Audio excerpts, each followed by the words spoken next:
Okay, you've seen the thumbnail, you've seen the title, so this is what we're gonna make today.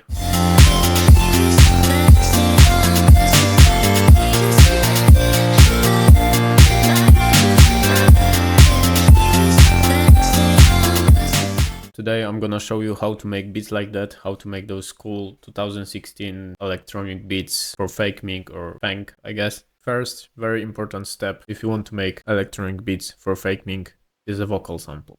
So there are a couple ways you can go about that. You can either grab some sample from YouTube or wherever really, or you can get a vocal loop from Splice like I did. This is how it sounds on its own, the full loop.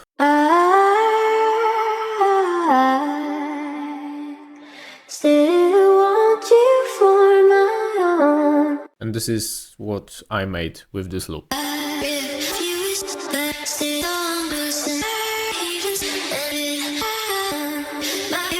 It may seem like a big change, but it's actually very simple. So the trick I use to make cool vocal chops like what you just heard, the chop tool in FL Studio. So if you click here and select chop, you get all these different chop patterns that you can choose from. I usually go for complex and beat shuffle, and I just listen to it. And I take some parts that I think sound cool and I rearrange them.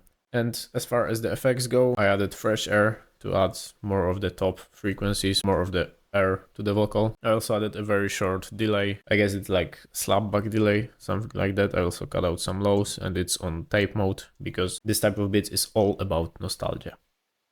And the final element, I added OTT and I just squashed the vocal. To get the effects that you can hear in my vocal loop, it's important to add the delay before the compressor. I know that's not what everyone tells you to do, but do this for this type of beats. Yeah, the second element, also a staple for this type of beats, is an octave bass, because those beats are very much inspired by like Crystal Castles and Electroclash. Also fakemink collaborates with Suzy Sheer, you could say Electroclash artists. So yeah, this is a very important part of this style and this is what I went for.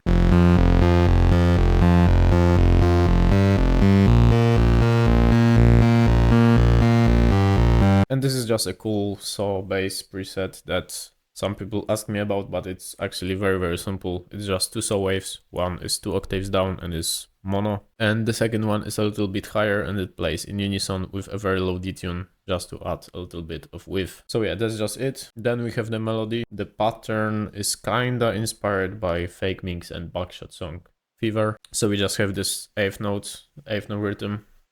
And this is how the melody sounds.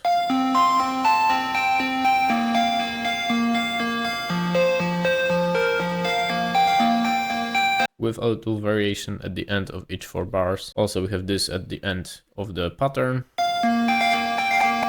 So those were 2 main melodies, the vocal sample and the lead. Now for the verses I also added a second lead, and for melodies for this style you basically want them to be like cheesy, nostalgic, cheap sounding. Like think of Easter Pink. The melody is very simple, very repetitive and kind of cheesy, like this ARP is like quirky, weird and lo-fi, because those beats are supposed to be nostalgic. And yeah, that's what I went for. I made this catchy melody that follows the vocal chops. This is how it sounds.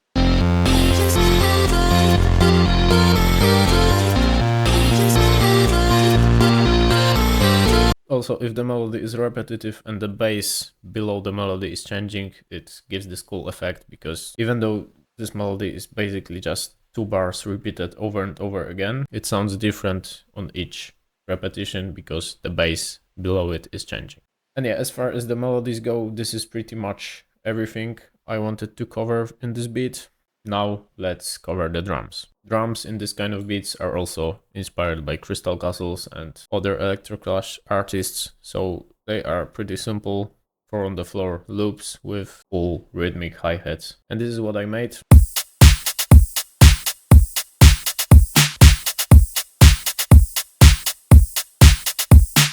And all these drums come from my free drum kit that I made specifically for this type of beats. When I'm recording this video, it's not fully made yet, but when you're watching, it is already out and the link is in the description. So some sounds are for this Electroclash electronic style of fakemink beats, and some of them are for this cloud rap lo-fi style. If you've been looking for drums for your fakemink type beats, check out the first link in the description. this is a free drum kit you can get right now. For the drums, I usually only add a little bit of delay for the crash or open hi-hats or hi-hats. I link everything to the reverb channel, and for the rest of the sounds, mixing is very simple too. You just want to make it lo-fi, you just want to make it nostalgic and kinda distorted as well. I usually just distort my master for this type of beats. I think it adds a nice grit, nice character. And yeah, what's important is to make it nostalgic, Electroclash inspired, and simple. So yeah, free drum kit, first link in the description. This loop is also available in a loop kit you can get alongside with the drum kit. And let's listen to the full thing again now.